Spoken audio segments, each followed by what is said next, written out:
to the region that any of that is very good to reading, and you learn a lot from it. Thank you very much. You're welcome. Baghdad Diaries is Nuha Al-Radi's personal account of the 1991 Gulf War. This talk from the Elliott Bay Book Company in Seattle, Washington, is an hour. Good evening. Welcome and thank you very much for being here tonight. For everyone here at Elliott Bay, I would say it's a great honor to be doing this tonight, and yet it's one done on such short notice. It's also one that puts me in a little different position than usual, where one of us from the store usually stands up here and says a few things, then gets out of the way. I'll hope to stay out of the way as our time here goes along, but tonight, part of what's extraordinary about tonight is that our guest tonight did not know this evening would happen when she came to the U.S. about a month ago on what was very much a planned as a personal visit to New York and Chicago. Nuha Al-Radi, who made that visit to New York, heard that there was interest, to put it mildly, in her coming out and talking about the book that was published in this country 1 year ago, or a year ago this spring, a book which actually has had quite a life in serial publication forms in other countries until last year when it was published here. This book, the title of which is Baghdad Diaries, A Woman's Chronicle of War and Exile, first was published in the mid-90s, and actually its very first publication was in the journal Granta, right around the time of the first Gulf War. And the first book publication in the 90s chronicled not only the war, but then some of the years of the embargo. And then in England it was reprinted in 2002 as really that period of the embargo had continued and was quite a pronounced period. This country saw the publication of the book as the approach to the war a year ago. And literally the last entries were about a year ago right now as the war was approached. And in fact, there's a postscript in this book which includes the first days. This last few months, the Grant to the Journal again published an excerpt of Nuha's writing, which was an account of her going back to Baghdad for 28 days last May.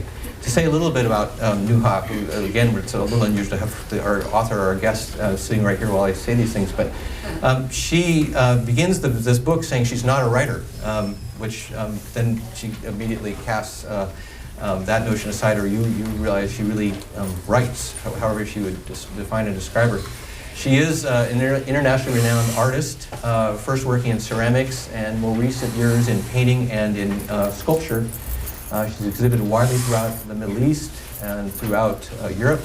She has her own background is, though she's from Baghdad, is very much one, very worldly one. She grew up educated in Iran, in India, and in England. And most of her adult life, we'll get into more of this, but has been split between Baghdad and Beirut.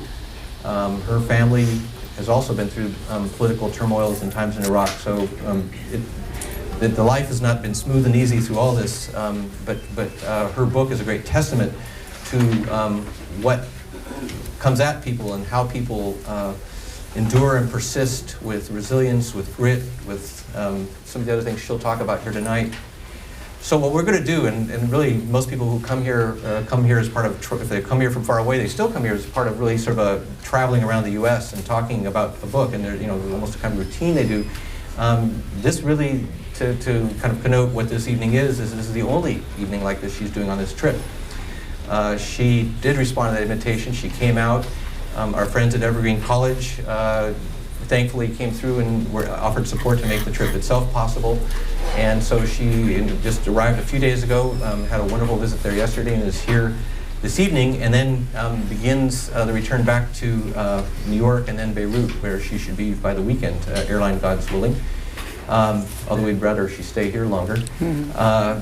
But what we'll do tonight is she will read from a few portions of Baghdad Diaries, and maybe a little bit of the beginning of the journal that was undertaken last spring in Baghdad, and then I think we'll just start opening it up for questions and let you all hear. She's heard a lot about Seattle. She's gotten little glimpses of it in the past few days, coming and going. Has been part of some conversations. And so we'd love you would be part of that. And then I will, then she'll conclude with a little bit of reading. Now, the other thing to talk about in the discussion part, we'll do something a little more deliberate than usual. I will actually call on you, and we're going to try and time it. The bright lights here tonight are owed to our friends at C-SPAN. This is being recorded, so we'll actually, this local visit will have some national implications, as it should. I mean, this is a book that Nuha's, part of her a certain modesty about this, says, this book's shelf life is over. It's not, and I think we've been talking about how books and art, I mean, that's also, we won't get to see her art here tonight, but you can find it online.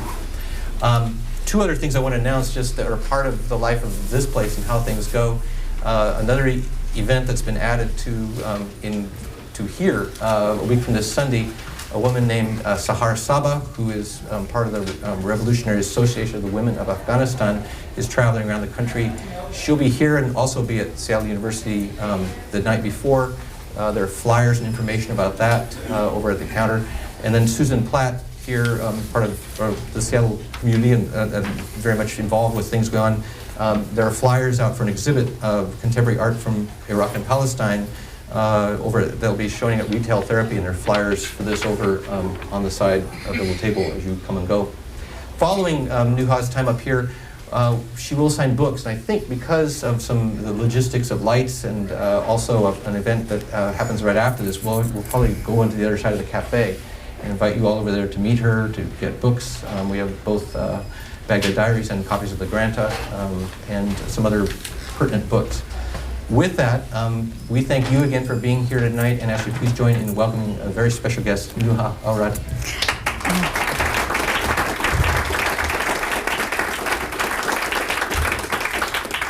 Thank you very much. And the first thing I want to say is I think this is the greatest bookshop in the world. I've never seen anything like it, and thanks so much, Rick, for inviting me and asking me over. It was worth coming to America for. Thank you. Okay.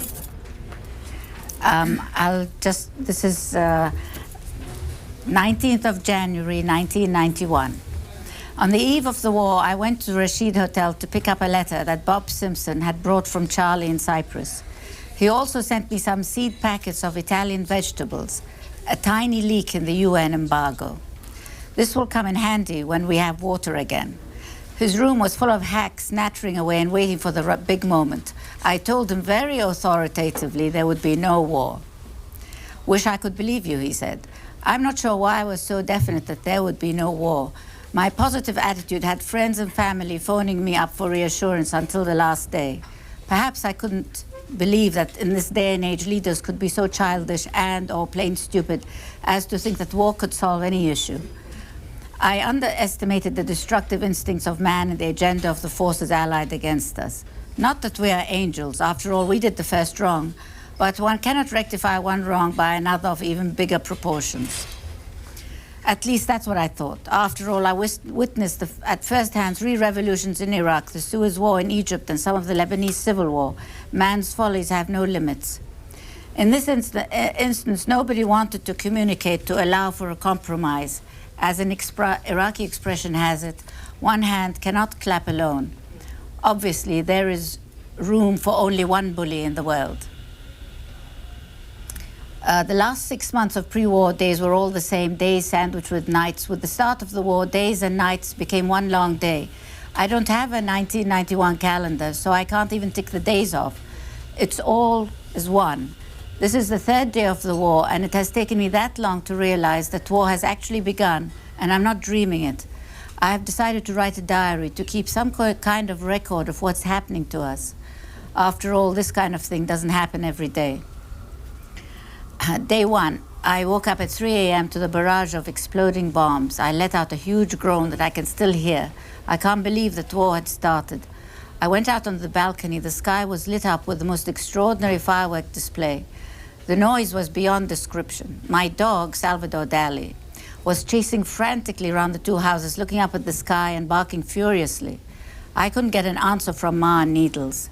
So I tried to phone Suha, who answered in a hushed voice from her shelter under the stairs and told me to put out my lights. What for, I asked. All the street lights are still on.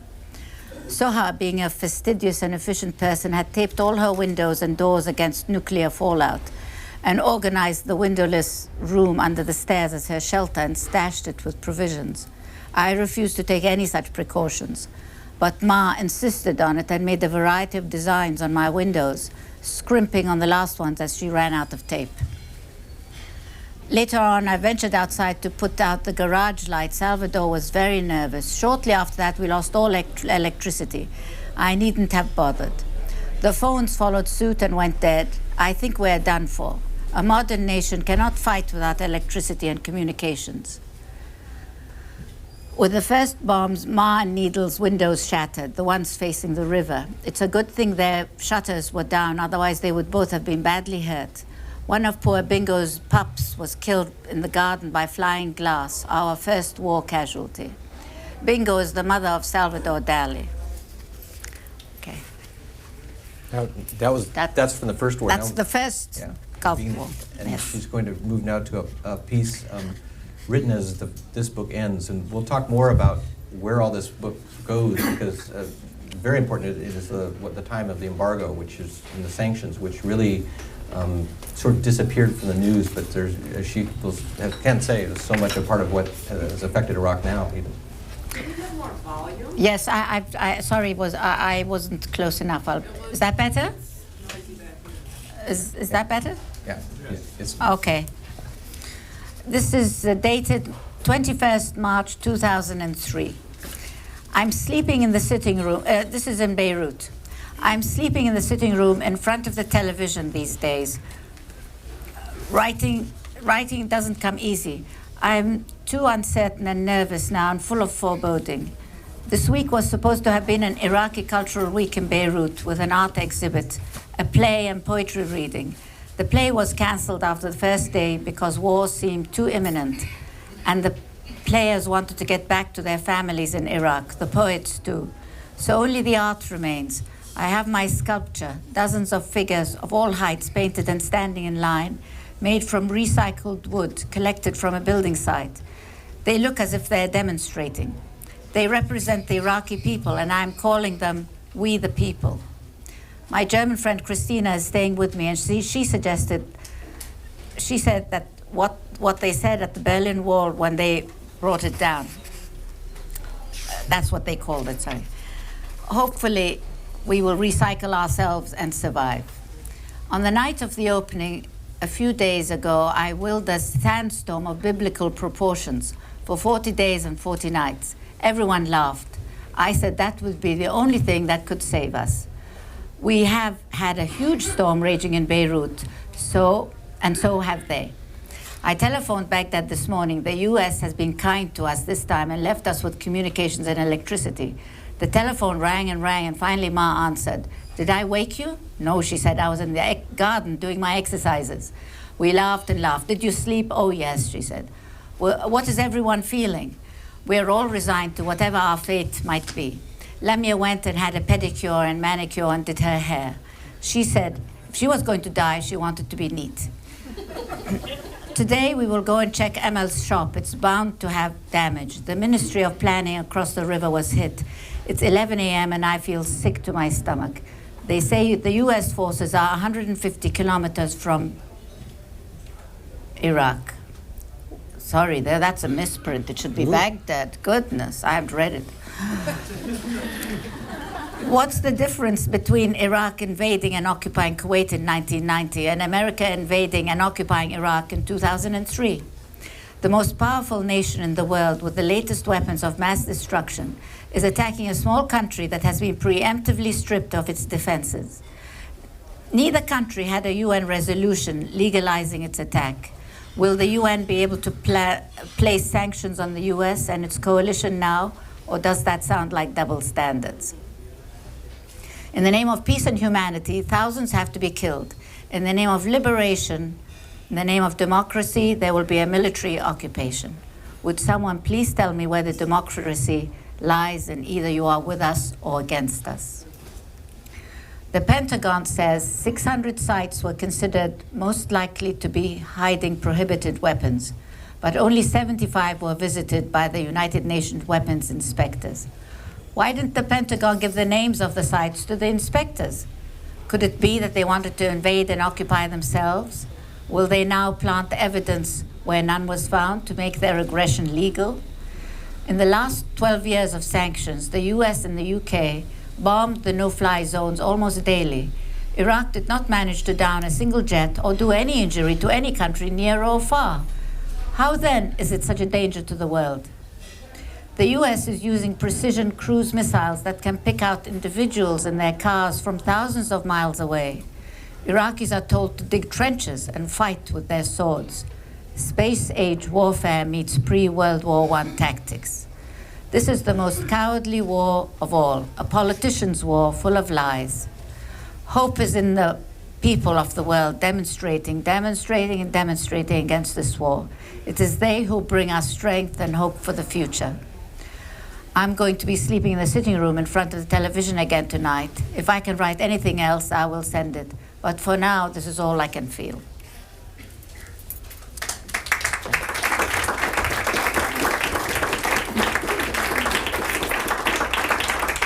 That's March 21st last year.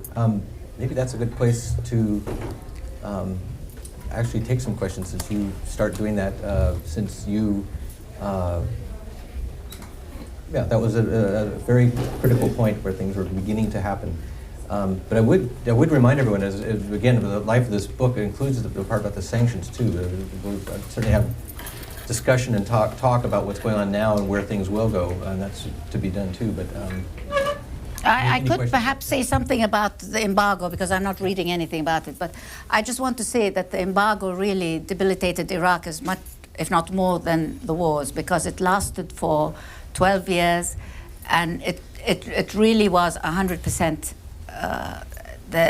And so whatever, I mean, if the hospitals, they couldn't get spare parts, everything was not allowed. Everything had to have permission from the UN, and the only thing they allowed was food.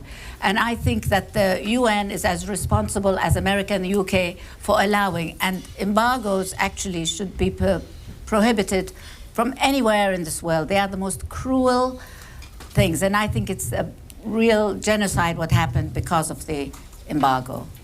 And when the war ended and the U.S. was there, they realized that they couldn't sell the oil because the embargo was still on. So it took quite a while till they actually undid that, and they were just stuck because they thought immediately, you know, this is it, we'll get out the oil and sell it, but there was nothing they could do. So it took a long time for the UN to meet and set out the new order that, yes, they could export and all that. Meanwhile, all sorts of things started. But that was a funny turn in history. Does anyone have a question or comment? Was there someone to see that the terms of the embargo were carried out? I've read where some things were delivered, but they were put in storage. Medical, both medicine and medical equipment were put in storage and never got to the hospitals or to the doctors so they could be used. Oh, I quite agree with you. Saddam was not a good guy. I mean, what arrived, perhaps they'd put some things in storage, but the thing is that whatever was asked for from Iraq would be delayed, and it would take maybe 6 to 10 months before they even answered. And if they'd make out lists for certain medications, and when they started out with the list, it would cost a certain amount. By the time 6 months had passed, the medicine would be more expensive or something, so the whole billing would have to be redone again, and everything got delayed, and everything was like that, and everything could possibly have dual use, so nothing was allowed. You couldn't renew anything in Iraq. Everything deteriorated because of that. It was really genocide, and it should not be put on anybody. It only strengthens the rulers. The people are who suffer, seriously, in every way. You know, not only medical, health, everything. Yes. Oh, did she? Go ahead. Is there any? Do you have any sense of how many Iraqis have been killed? Because those figures are not let out. I know. Well, we don't count. I don't mean we don't count, but we don't count as human beings, so nobody says how many we are. But I read about maybe a week or 10 days ago that there were up to more than 5,000 that were dead, that they had just been counted in hospitals. There are so many who are not counted, so I don't know what the count would be. It's much more than that. Yeah. Yes. And have you been back? What is the tenor of the citizens of Iraq now? I mean, are they really angry with the United States? I mean, generally, or you see, when the war first happened, of course nobody likes to be invaded, so naturally they were not greeted with flowers. There's no such thing in the world, who wants to be invaded? At any rate, other than that, I think they were given the first month just to show if they really were going to do anything. But after the first month, nothing happened. Not the electricity didn't improve, the water didn't, nothing. they could see absolutely nothing. The Americans would meet and talk with themselves, and the Iraqis were just left on their own. The army that was let out was actually against Saddam. Saddam did not trust the army. He had his own army. So they lost out this chance of having this ready-made army to help them by abolishing the army. The Ba'ath Party, Saddam, was not a Ba'athi. He was a dictator. He used the Ba'ath to get into power. And nobody could get a job if they were not a Ba'athi. So people had to do it. They just had to sign a paper. That doesn't mean that they were Ba'athis, And the abolishing of all the ministries. How could the country run? We're 25 million. If you don't have a government, you don't have ministries, you don't have an army, you don't have anything, of course it's going to be a standstill. And until now, nobody has a job. The electricity is not mended, the water is not mended, the hospitals are nothing, So there's no trust anymore. And even if people did think that they gave a chance that, perhaps there would be better intentions. But the intentions, I'm afraid, are not there. Sorry. It's just, it's nearly a year now and we haven't seen anything. And we know why they don't happen, so...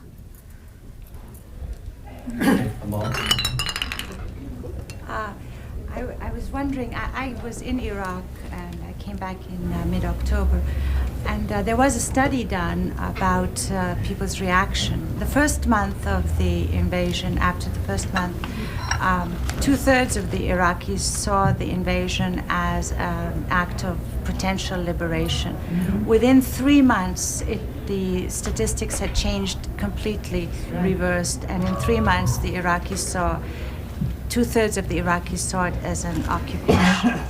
My question, though, is I wonder if you could comment on what you think the fallout will be in some of the privatization policies that are going on, particularly the privatization of education, higher education, and particularly the effect of that in terms of women's capacity to even participate in the government. Well, if it's privatization, then women, that doesn't stand. If it depends on what government is going to come. How is one to know? You can't. If it's going to become religious, it's not going to be privatization. That will not take over. And I think that the only good thing that we have got out of this chaos is that we haven't been totally sold out, lock, stock, and barrel, because nobody can come and buy because they can't get insurance as it's so insecure and unsafe.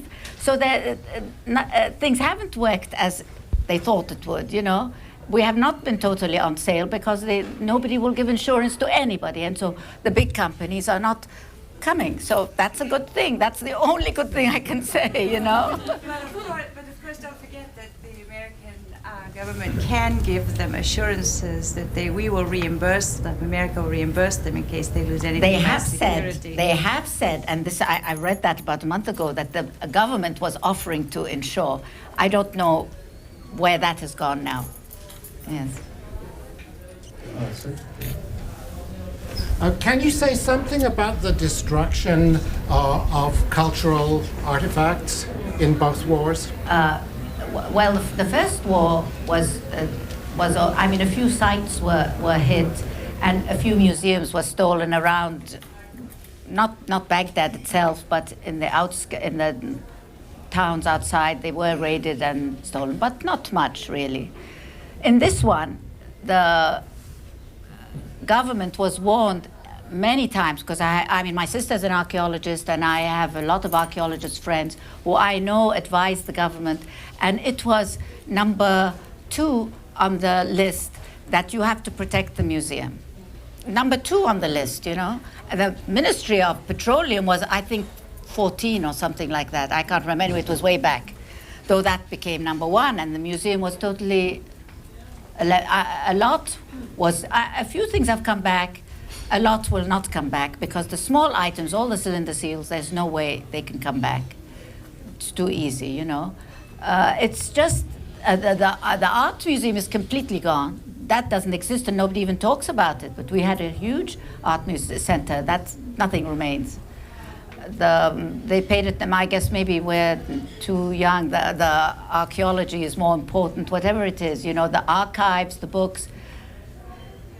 You know, I think it's an instinct in human nature to really be bad once you're given the chance. And I think that's international. I don't think it's only Iraq, because look what happened in Serbia. Anyway, you give them a leeway to say you can do what you want, and they'll be wicked. So this is what happened, you know, it went out of hand. There was no control, there's no security.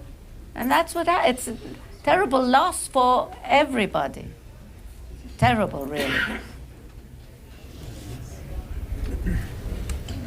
I haven't studied Iraq, but it's my understanding that under Saddam, Iraq is a very secularly run country.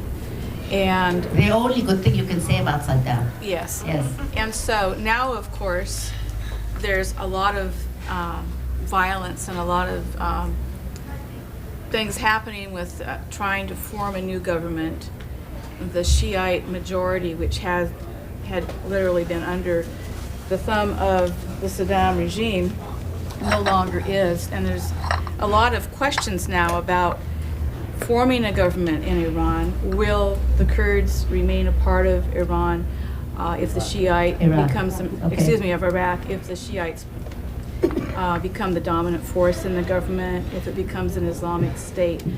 What do you think in general that the people of Iraq are looking to as far as maintaining secularism or becoming more of a religious country under Sharia law, or even a Shiite Islamic state? Well, I'm glad you asked me this, because this was a big bone of contention on my part against the American occupation. America is made up of every kind of people, every kind of religion, and they all live in one country under one flag, and that's it. Why, when America came and took over, did they cause the separation? And they did. They encouraged the Shias to be separate. They encouraged the Kurds to be separate. They encouraged everybody to go separate, so it would be divide and rule might be easier that way. Now it's out of hand. But that wasn't before. And before, we had this argument with my friend Aso about the Kurds, you see. I mean, before, why we were half and half before is because the Shia, the Sunnah of Iraq would consist of the Arabs, of the Kurds, of the Turkmen, who are all Sunnah. And if you take that in balance with the Shia, it was not who was a majority, then it was equal, you know. And I don't think under Saddam that anyone suffered that much more than the others. Everybody suffered under Saddam, whatever you were, you know. If you stood up against him, you paid for it. That was it, you know. If the Shia and the Kurds were separate entities, because Saddam was a Sunnah, but he didn't have religion, so it didn't make a difference to him. He didn't care really what you could be, you know. So, Nuha, this is something maybe personal, and this may be in your book. How were you able to work as an artist to create Under Siege, if you will, where you got your materials, or maybe this work is what sustained you, I would think, but I don't know. And what are your projects now, and your media now? What are you working on now? Well, what do you mean by under siege? Was it, you mean during the war? Did I work? I didn't work during the war because I couldn't. And that's when I wrote the diary, because you couldn't. Until now, if things happen like that, I stop. I can't really do my artwork. It's easier to write, or that's what's happened now, because as I keep saying, I'm not a writer, but it does seem to let off a different kind of steam. And that's what, after the first war, when I wanted to have an exhibition, that's what started me on my recycled sculpture, which is in the book, because I couldn't really paint. Originally, I'm a ceramist, and I just changed just before the war. In 1990, I decided just to give up and to start painting, and that's how it started. But I couldn't really have an exhibition. I felt the situation is so bad under the embargo.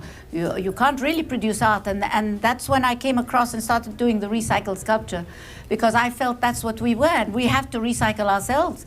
And then I could have an expression, and that's what the war produced that in me. So when I feel strong, I do my recycled sculpture if it has. Yes. Sir? Yes, I heard you yesterday on the Dave Ross show. Yeah. And Dave is very sharp. He has some great questions. And if you can remember some of the answers to some of the questions he asked, it might help. I'll give you an example. You said during the time that that Saddam was in power, you could do your artwork because he had these people who did things he wanted to do. That's and right. You were pretty much free to do that as long as you didn't do anything against him. Yeah. But when the war happened, you couldn't do anything. Couldn't do anything. And but that's my personal, lots of people could work. Right. I mean, lots of my artist friends did do artwork, but I couldn't. I couldn't listen to music. Right. So everybody reacts in a different way, you know? It affected you differently Absolutely. Right. Everybody gets affected differently, you know? The other question I have is this. The American soldiers, or the American militaries there, are they able to distinguish who is good and who is bad? Because How can you? I'll give you an example. When I was in the Army and they went to Vietnam, they thought they knew who were the good guys. They knew who the North Vietnamese were and who the South Vietnamese were. Okay, you go to Iraq, you have all these different people. Some of them are pro-Saddam, and some of them were pro-American, but then they probably realized Americans aren't to their best benefit, so they changed. So, they don't know who the enemy is. Like, for instance, the thing that bothers me is, with our expertise, what bothers me when I hear that Americans are killed by a drive-by bomb. I mean, don't they know there are bombs on these roads? I mean, it's just... How can you know if they have to go? I mean, how do I know? I don't know where people put bombs. I haven't got a clue. So I don't know how to answer you, But, I mean, this is a war now. It has become a war. Don't forget that the Americans have invaded Iraq. They were not asked by the Iraqi people to come. So, of course, they're going to be fought against. Right. I understand it. The last thing. During the Second World War, they beheaded Americans by putting up wires. So when they drove by with their Jeep, they just took their heads off. Okay. What the Americans did, they put a device in front of the Jeep that would cut the wire. Okay. We have all this, you were just talking about, we have all this expertise where we can do like they do in Israel. We can look down and hit a person in a car. Uh-huh. But we don't have the expertise to tell if there's a bomb on the edge of the road. Well, you have to tell that to your army, not to me. How do I know? I understand that. I understand. Right. But what I'm saying is, it seems that this is what the troops are having problems with. They don't know who the enemy is. But Does that make it's sense? our country. What do you mean the enemy? Don't say the enemy. How could you say that? It's America that has invaded Iraq. You can't call us the enemy. You are in our country. I understand that also. But we went there, we tore your country up, correct? Yes, thank you. Okay, right. Now, we're supposed to be there trying to help the infrastructure.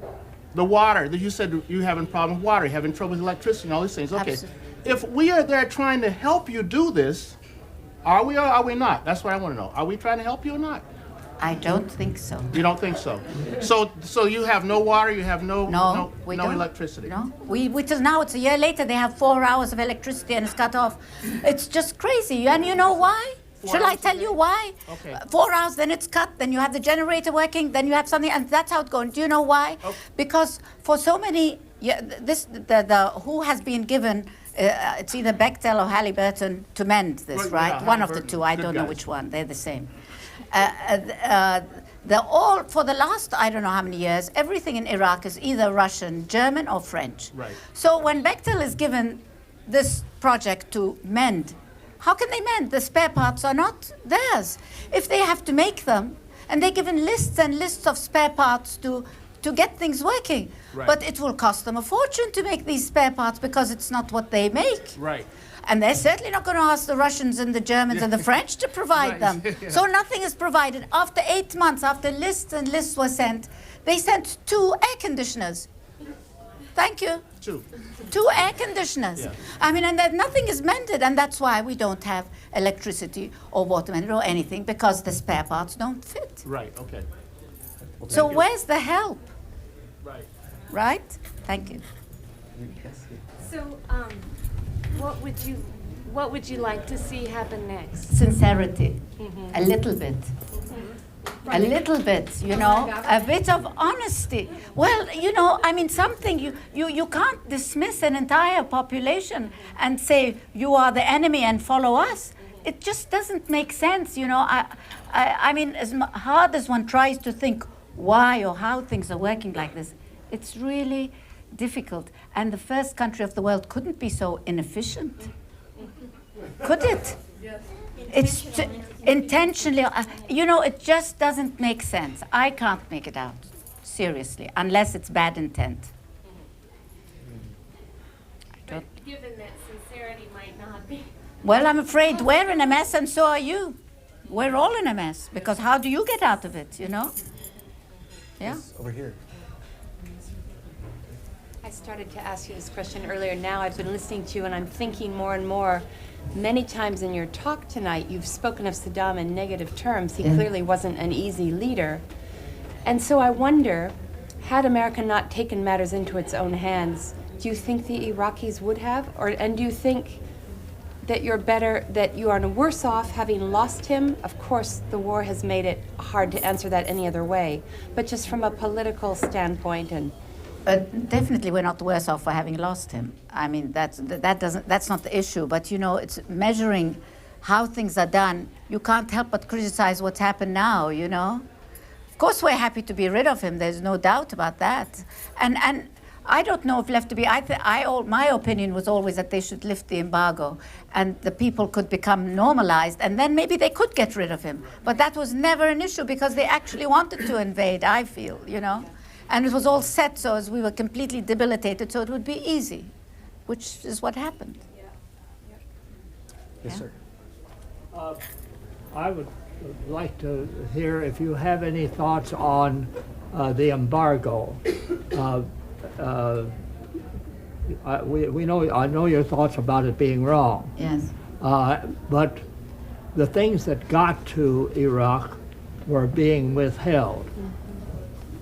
What is your idea of a solution to that? You have a corrupt government, admittedly a corrupt government, who will take things from the poor in order to enrich themselves. That happens over here too. And you have what's supposed to be good intentions of taking food and medical supplies over there that never get to the intended recipients. Do you have an idea of how you would fix it? Well, you see, the embargo could have been done in a way. They already controlled. We were not allowed to fly. If we ever wanted to go to Iraq, you had to go by car. Flying was taboo. For the 12 years, we have not had any airline. So if they're controlling the borders, you know what's going in. You cannot bring mass destruction weapons. What, a screw is going to be, how can you, it's got to be of some size. So if you control, and it's not coming by air, everything has to come by land, you control the borders, how can you get anything in? So if you've bombed everybody out, and if they'd been bombing us for the last 12 years, they saw that there was no reaction. There was nothing left in Iraq. You know, they could have bombed his palaces. Why didn't they keep bombing his palaces to get rid of him that way, if their intentions were good? They didn't have to ruin the whole country and the population to get rid of one man. It's not correct. I'm just curious as to what your thoughts are as to the intentions of the government. I mean, I don't think the oil is the whole story. Strategically, we're important, and the oil is important, no doubt. Oh yes, the two. Right, but strategically, do you think that the lack of sincerity and the steps that we've taken have been consciously calculated by the Bush administration in order to throw a monkey wrench into that area? Well, that's what Sharon wants. That's he wants the chaos. So if they're listening to him, perhaps this is intended because it suits them. It certainly suits Israel. I don't know how to answer you otherwise, but... Why is the violence, who is committing the violence, why is it being perpetrated against Iraqis instead of against American forces? Easier. It's easier. They're not protected. And I don't know. I mean, I find it difficult. I think there are many different factions, actually, that are doing the violence. There's different lots who are putting the side bombs. There are different lots who are killing the Iraqis, policemen. I think it's a mixed bunch of different lots. And I think also all the set things, when they're done in unison, like the last ones where they had 4 bombs simultaneously go off in Baghdad and 4 bombs simultaneously go off in Karbala, I think that's Al-Qaeda because that's their method. So there are many different factions working. I don't know whom, you know. It is a mystery, but this is the beginning of civil war, I think. Yeah. Yeah. Okay. You mentioned a little bit a hope in the protesters around the world. Yes. Was there any sense of that in Iraq? Of course. Oh, I think they felt, of course they felt the people of the world with them. Whatever it is, they gave them strength, and it's only people power that will ever do anything, you know? It was tremendous. Did they receive news of the protests? Yeah, because then you had electricity. So they could see on television, you know, and even though television then, Saddam's time, was controlled, but they always showed that because that was against the war, you know, so you got that, yeah. We were just speaking about the access to television. I was wondering if you could talk a little bit about what kind of access people had to reliable information, either during the period of the sanctions or more recently since the United States invasion. Well, you always had the radio. So, you know, even if you have batteries, so you can always hear the news. And then it depends which station you listen to see, you know. Then you have to listen to 2, 3, 4 stations to get a balance because, you know, everybody has a certain political outlook. And you have to make up your own mind. But you could get enough if you listen to the radio. And today, in terms of newspapers or kind of... Well, newspapers, we have 100 newspapers. I don't know who... You can't write against the occupation. And also they watch a lot of Al Jazeera now that they have satellite. You have Al Jazeera, Arabiya, there's a lot of them, you know, that now that satellite invasion has happened, you know, you're allowed, and so you watch all these programs. Were you saying that the newspapers are censored? Certain topics, yes. Who does Oh, it? yeah. Occupation, who does it? Occupation or the Iraqi who have to abide, you see, they have to take orders. You're not allowed against the occupations, right? One of the things I think that's really interesting about your book, and is something that I think that on a very individual basis, is that you have conversations in it about what people are doing every day, you know, in your families, on the street. And I think that that's something that really informed me, because I think here we think of it in this, you know, what about the government and what about the policy and what about the information? But I think that the thing that really touched me in the book was hearing what you said to your neighbors or to your family. So can you talk a little bit about just how you managed every day? Do you mean during the war? Yes. Well, during the war, because my house is in an orchard, people felt a little bit more safe. And so I had 16 people living in my house. Everybody would go off in the daytime and come back at night. That way we kept each other company. We only needed to cook one meal for everybody. It saved on gas, on food, on everything, because we all had to economize in different ways, you know. And it just, it made, and of course, because Baghdad is a really very big, sprawly city. It's not high, it's just low-lying, but very big. So it became like little pockets of little villages, the whole thing, and you just remained in your own because you didn't have petrol to drive in a car or go somewhere too much. You had to economize.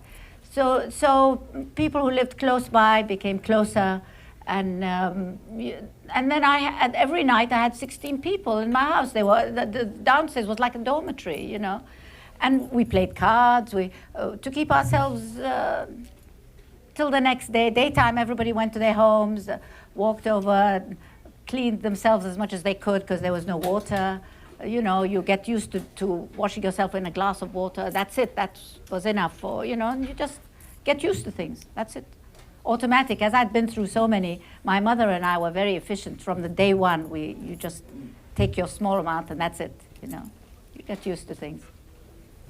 I'm interested in why you chose to write in English and how that shaped your experience as you continued to keep the diaries. Well, actually, my education is absolutely all in English because I grew up in India. And we were there for 9 years, and so I have actually not studied in Iraq. I left when I was 6 years old. My father was in diplomatic service, so I think in English. So it's naturally it comes first. Yes, over here. I'm thinking that in Iraq, as in most places in the world, there's a range of socioeconomic status, and that you probably are from an educated, fairly wealthy or at least middle class family. Are the people who are from the lower echelons suffering more? Of course. Of course. I'm lucky, definitely. Yeah. Definitely. I mean, I'm not rolling rich, you know, but I'm okay. Right. I manage, you know. It's definitely it's much worse off. And during the embargo, they got weaker and weaker and weaker, you know. That's it. You can't pay for anything. I once actually saw somebody pick up grass from the center aisle of a road and put it in a piece of bread. You know, just for something to give a bit of taste to the... you know, you saw all sorts of respectable people too, just begging. Everybody went down. Everybody. Except, of course, the government lot. Yeah. As I listen to you speak, I hear you speaking strongly against the Americans. And my husband's working in Al Amara under the British coalition. He's doing humanitarian work. And I wonder how you feel about the British and what they're doing. I mean, they don't have quite the violence that they have in the north. And, well, you see, I think they have past experience and they behaved a little better. Well, I think that's what's helping, yes. But that's what you think. Well, so the feelings are better among the Iraqi people, among the British, you think? Than they are you know, there is a resentment because Tony Blair is really so yucky. I mean, as an army, as a controlling, they have certainly behaved better. Yes, they have. And so you see that the atmosphere there is better. There's a bit more understanding. They try to do a bit of give and take. They don't show this macho aggression, you know, of rushing around. Their helmets on the street. They're out in their little okay, berets. you know, yeah, but they are trying a little bit better. Nobody, they've had the experience before, you know, they've been beaten once before, the British, so maybe they want to not have it a second time. I don't know. Yeah, but they certainly behave better. You said there's not freedom of the press there because of the occupation. What about freedom of speech? Can people speak out against the occupation, or will they get in trouble? I'm not certain. I mean, where are you going to speak out? I mean, to each other. Of course, to each other. You can say what you want, you know. But it's not in the printed. When you have something printed, it's very different when it's actual physical. You can say what you want, you know. But where are you going to say it? Stand up on a pedestal and say it? People do. They get up and they have demonstrations. But it doesn't seem to get very far. my question is, in other words, the American soldiers won't like arrest people for speaking out? I can't give you an exact answer because really I don't know, but I think if they show any aggression, I think there have been a couple of incidents where I've read people and so they gave them in or something. There have been a few incidents, but I don't know really. I can't say. Yeah. Zaradi, you know, your work reminds me, especially the Baghdad Diaries, reminds me of Anne Frank's diaries. Mm-hmm. And I'm reading, I've read your book a little bit in fast-forward mode. As a North African, it reminds me of so much literature, anti-colonization literature that came out of all of North Africa when my parents were fighting colonizers, who also didn't think they were colonizers. They That's tried right. to think of themselves. Can you put the... your work also is extremely visual. It's proverbial, it's very visual, and in the international context of colonization. Well, because I'm a visual artist, naturally, if I write, I can't change my personality. So I write visually too, you know, I guess. You know, I see things like the birds and whatever, you know, whatever's happening around me. Naturally, nobody ever thinks they're colonizing, ever, through history. You're always different. You're always the first time, you know, and that's why history repeats itself endlessly over and over again. Nobody ever thinks they're making the same mistakes, ever. And that's, I think, you have animal behavior has so many modes of behaving, and human behavior has so many modes of behavior. And so you just repeat yourself. You can go to the moon and be fantastic in science, but actual human behavior doesn't have too many choices. They keep doing the same thing. Back here, you have an S. Yeah. Can you be a little bit more specific about how, in your words, that the occupation is censoring the newspapers? Well, you're not allowed to write against. You see, you're not. And how is that? How is They that? shut down the newspaper. Can you tell us about newspapers that have been shut down? Well, I don't remember their names. There are 100 newspapers, and I'm not living there. I'm living in Beirut. Are you aware of a specific example of a newspaper that's been shut There down? were 2, 3. That was maybe about 3 months ago or something that were shut because the editors. By whom? Who's ruling? Who's the occupation power? Right, but what I'm looking for is a specific. I can't give you instance. names, I'm sorry, because I don't know. I don't remember names of people, let alone newspapers or anything. I don't have a good memory. Can I check the newspapers? Yeah, it's been in there, it's there. I think I did a survey there as part of a mission, and the law, the press law, that is set up by the Coalition Provisional Authority, the press and media law, explicitly forbid any criticism of the occupation. That is the law. Democracy. We're going to start moving toward the end of this part, so we're going to ask, like Bert hasn't asked a question, so we'll get a few last questions before Nuha does a little bit of reading at the end. So Bert? From the late 1960s, there were reports of great increase in cancers, especially in the south near Basra, but even in Baghdad. And the doctors there were attributing this, they believe, to the use of depleted uranium. Can you tell us anything about the situation now in Iraq? Well, I have it. You have cancer? I have leukemia. I've just been diagnosed with leukemia. 3/4 of Iraq is cancerous. And it's going to get completely, maybe I think that it's easier to actually get rid of the Iraqi people. That way, the country will be free. Because nobody's cleaning up all this debris that's everywhere. I mean, the first war left a lot. I mean, the South really got it the worst. But what was in the air is in the air, so it's everywhere. And they bombed the whole of Iraq, so it's everywhere. Of course, the South was more concentrated and got more of it. But now it's everywhere. And I think I started mine in 95, but they have only just diagnosed what it is. And that's why I'm here. Otherwise, I wouldn't really be in America. But I have come for what you can offer the best, and that's medical advice, and that's why I'm here. And then Rick invited me, so that's the bonus. Sir, you have you think there'll be civil war when the Americans leave, and what might be the result of that? I think it's already started. What do you think will be the I outcome? think if they leave, it will definitely be. Shiites and Everything, Sunnis? everything, yes. I think so.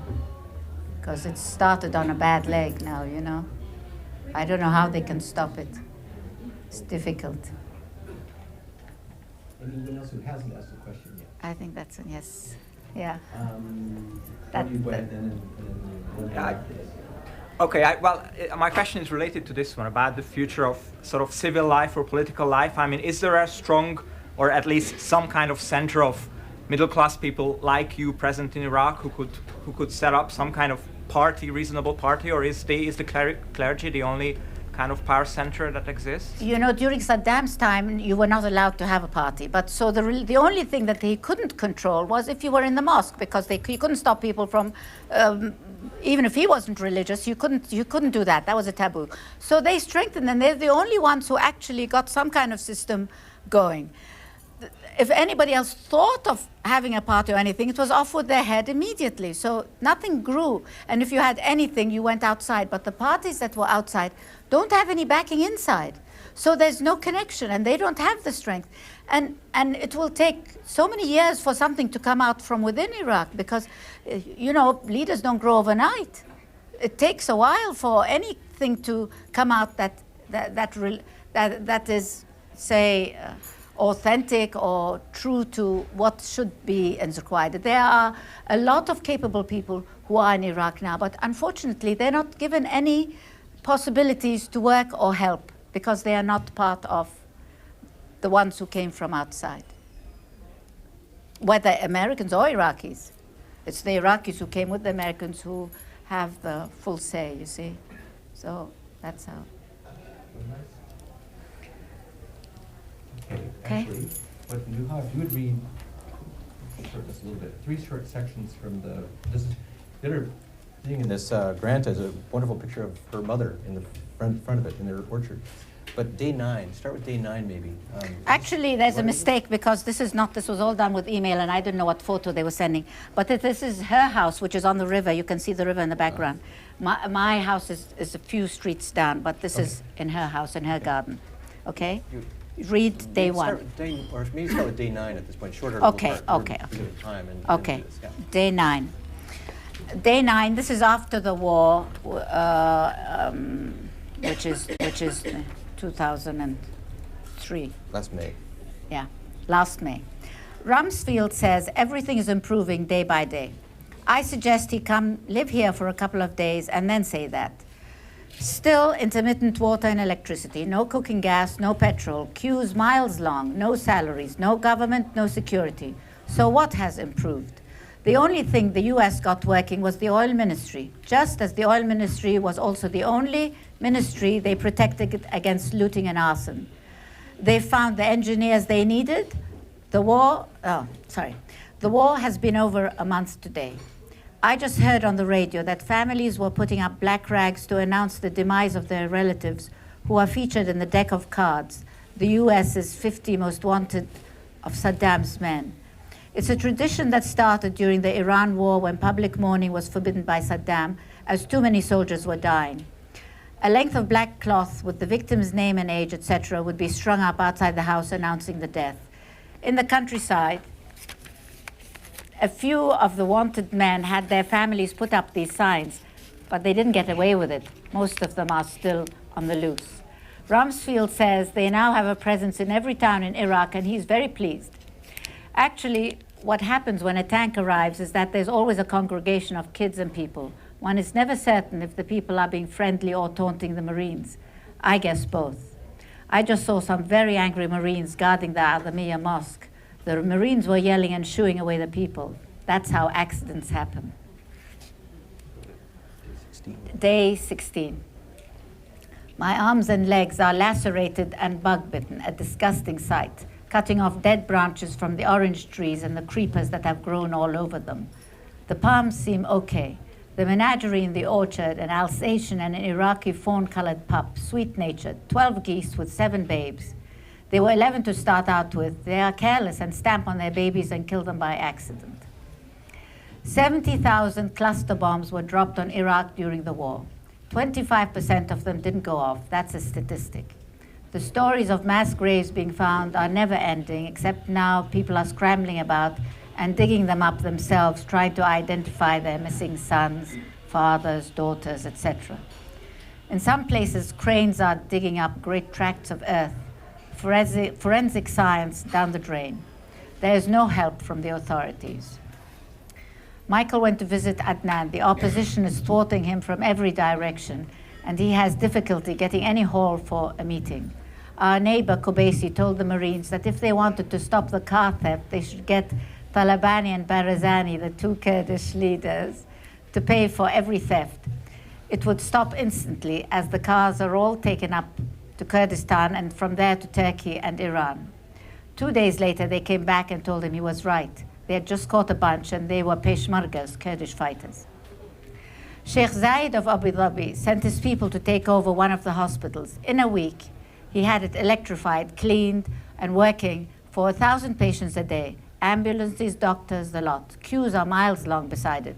Now, if Abu Dhabi can do that, surely the US, in all its great might, can make something move. I don't think there has ever been a more inefficient takeover. Everyone has stories of robberies taking place under the eyes of the US Marines. They go to them for help, and they refuse to lift a finger. Since we are to learn the American way of life, and suing is 100% of it, we should start suing the US and the coalition for making war under false pretenses. Weapons of mass destruction and Saddam have ceased to be an issue. They should pay for the reconstruction of Iraq. We don't owe anyone a penny. We should sue them in an international court in The Hague. Also sue the UN for genocide, for imposing the embargo for 12 years, killing more than 1.5 million people. And just to conclude, June 2nd. Another Rumsfeld. June 2nd, Beirut. I finally made it out of Jordan, but my name is still, there's no need to say that. I will end this episode with a quote from Rumsfeld because it shows perfectly the dithering, the lack of knowledge and planning that we have been and will be subject to, though miracles can happen. In an ABC interview on March 30th, 2003, regarding weapons of mass destruction, Rumsfeld said, "We know where they are. They're in the area around Tikrit and Baghdad, and east, west, south, and north somewhat." To be continued. Thank you so much.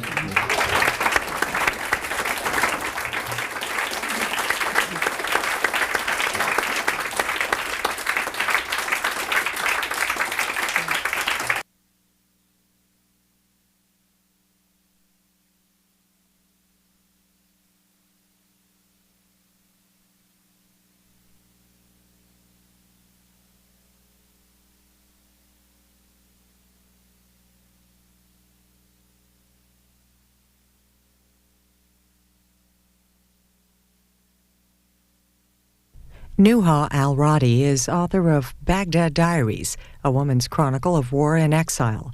It's published by Vintage on the web at vintagebooks.com.